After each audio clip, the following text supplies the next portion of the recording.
Assalamualaikum warahmatullahi wabarakatuh.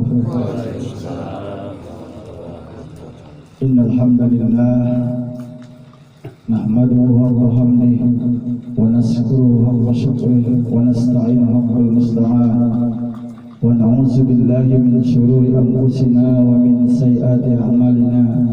May yahdihillahu fala mudilla lahu wa may yudlilhu fala hadiya lahu.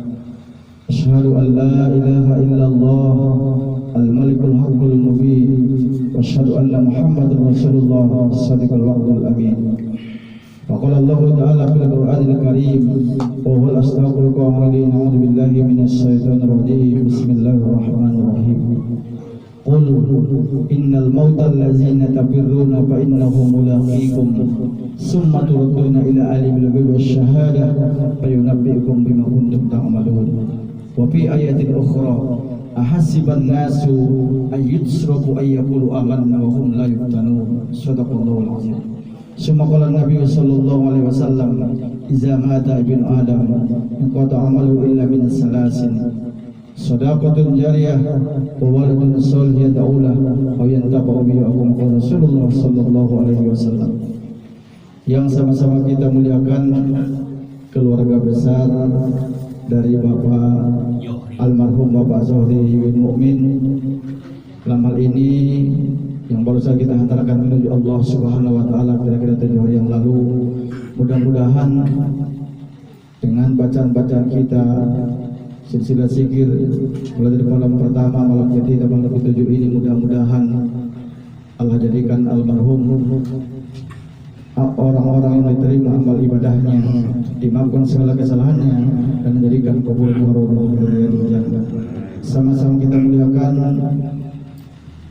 orang tua kita, Ketua Muslimat Makmur Bapak Ustaz Haji Nata, Bapak Ketua RT Bapak Jair Purnawan, Ketua Darul Abror Bapak Joni, Bapak Ustaz Eman Sulaiman, para orang tua, tokoh masyarakat, para azatis, para takzin, semuanya insyaallah dimuliakan Allah Subhanahu wa taala.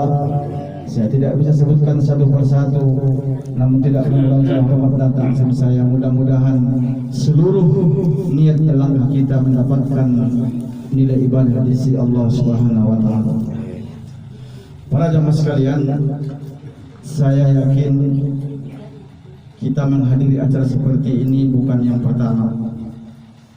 Sering kita menghadiri acara seperti ini, yang dari pertanyaannya apakah ada hikmah yang kita ambil setiap kita hadir di acara seperti ini. Ada satu hikmah besar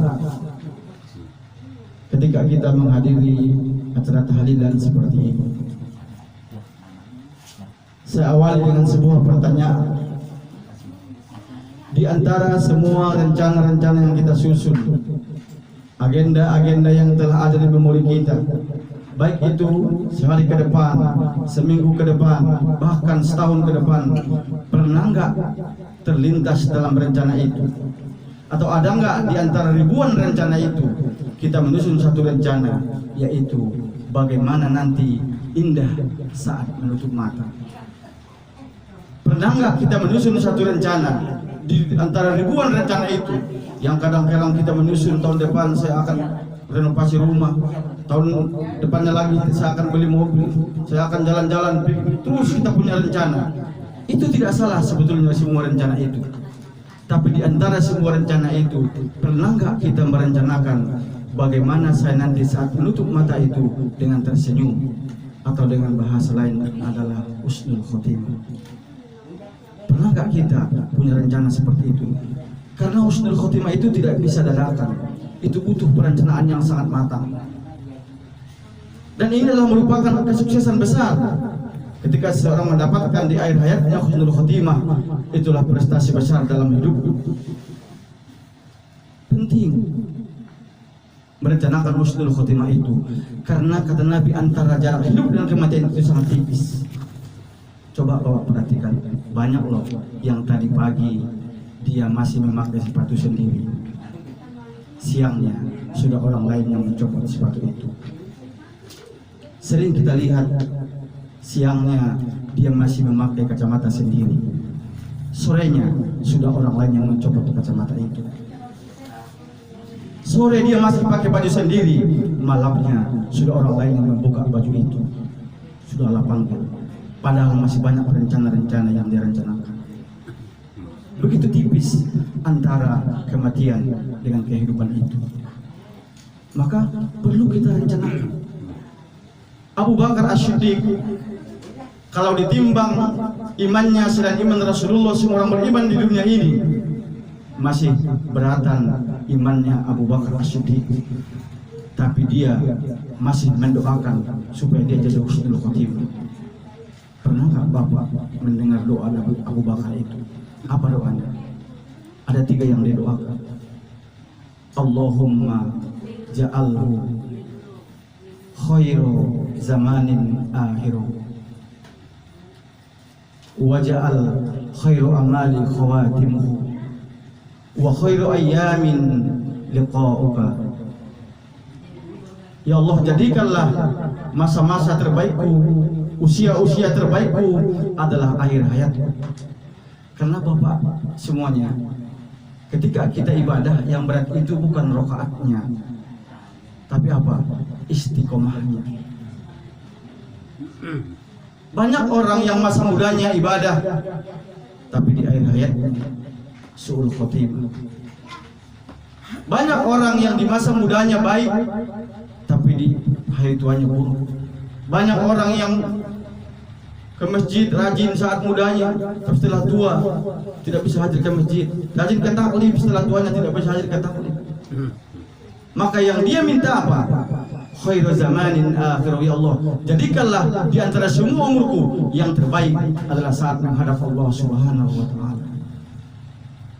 Wa khairu amali khawatimuhu, ya Allah, jadikanlah saat-saat aku sakaratul maut itu adalah merupakan amal yang terbaik.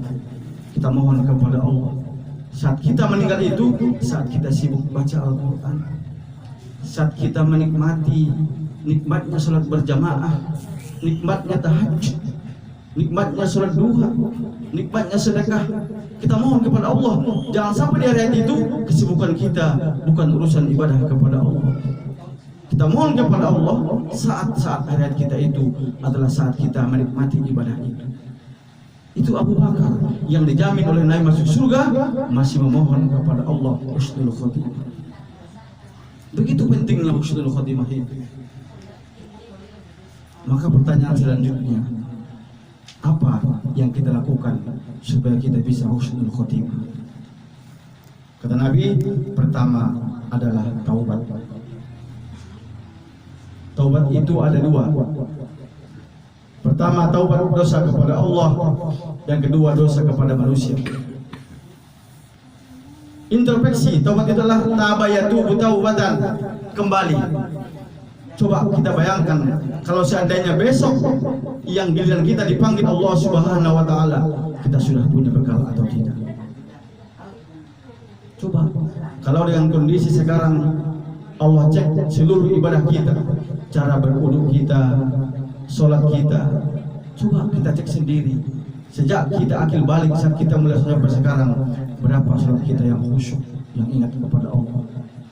Dari semua bacaan-bacaan sholat yang kita baca, mulai daripada niat sampai salam, berapa persen yang kita paham maksud yang kita baca itu? Jangan-jangan kita sholat 2 tahun, 50 tahun, 60 tahun, jangan-jangan kita belum tahu apa arti Al-Fatihah itu. Kenapa saya sering mengatakan itu? Karena Nabi yang mengatakan, awwalu ma yuhasabil abdi yaumal qiyamah as-shalah, bahwa semua ibadah itu akan dihisab, khususnya sholat pasti dihitung oleh Allah Subhanahu wa taala, baik kekhusyukannya, baik rakaatnya, semua Allah hisab nanti di hari kiamat itu. Makanya introspeksi, masih adakah dosa-dosa yang kita lakukan, puasa yang kita tinggalkan, ibadah-ibadah yang wajib, semua coba kita introspeksi. Insya Allah kalau kesibukan kita seperti itu, tidak akan ada waktu untuk waktu yang sia-sia. Banyak yang harus kita koreksi. Jangan-jangan sampai sekarang baca Quran kita belum benar, atau jangan-jangan sampai sekarang kita belum bisa baca Al-Quran, belum tahu apa itu mat tabi'i, apa itu mat wajib, belum tahu. Coba, itu rukun iman Pak. Artinya rukun iman itu adalah orang-orang yang belum memiliki iman itu berarti imannya belum sempurna atau belum sah imannya. Kan kata Nabi itu rukun iman itu ada 6. Salah satu adalah iman kepada kitab-kitab Allah itu. Kalau seorang belum bisa baca Al-Quran, belum paham tentang Al-Quran, dipastikan imannya belum sempurna di sisi Allah Subhanahu wa Ta'ala. Maka semua coba kita cek seluruh ibadah Allah wajibkan kepada kita. Coba kita cek apakah memang kita sudah selesai. Kalau besok kita dipanggil Allah Subhanahu wa Ta'ala, apa kita sudah bekal atau tidak? Saya sering mengatakan, kalau soal kita nanti matinya kapan, matinya di mana, tidak jadi masalah. Yang jadi masalah saat besok kita dihantarkan ke pemakaman itu, apakah kita sudah bisa baca Al-Quran atau tidak? Apakah sudah berapa kali khatam dalam hidup kita baca Al-Quran? Jangan-jangan belum pernah khatam dalam hidupnya, belum tahu hukum bacaannya. Coba kita introspeksi amal diri kita masing-masing. Tidak perlu melihat orang lain, lihat diri masing-masing itu. Itulah kalau taubat kepada Allah. Coba kita introspeksi ibadah kita kepada Allah Subhanahu wa Ta'ala. Yang kedua, yang paling berat adalah dosa kepada manusia. Walaupun secara ibadah kita bagus kepada Allah, tapi kalau dosa kepada manusia belum kita selesaikan, dipastikan kita tertahan di pintu surga itu. Coba kita cek di antara tetangga, saudara, teman yang kita kenal, ada nggak yang kita gibah? Tahu gibah itu asalnya goba. Kita ngomongin seseorang, orangnya tidak ada di hadapan kita, dan kalau dia dengar omongan itu, dia sakit hati, itulah gibah. Kalau sampai kita mati, kita tidak minta maaf atau kita yang mati, nanti di hari kiamat akan diminta pertanggungjawaban di hadapan oleh Allah. Coba kita cek, coba kalau malam-malam kita tidur, sekali-sekali kita muhasabah, ya Allah, kalau besok saya dipanggil Allah, masih ada nggak dosa ke tetangga saya, saudara saya yang saya gibah, yang saya zalimi, yang saya sakiti, yang saya hasad, yang kadang-kadang orang nggak tahu hasad itu dosa besar, tapi paling gampang memperbuatnya. Bapak kalau berbuat zalim kepada orang yang menzalimi bapak, itu namanya dendam. Tapi kalau kita benci kepada seseorang, orang itu tidak punya masalah dengan kita, itu namanya hasad, dengki, iri. Kan banyak seperti itu. Lihat mulai pada zaman Nabi itu.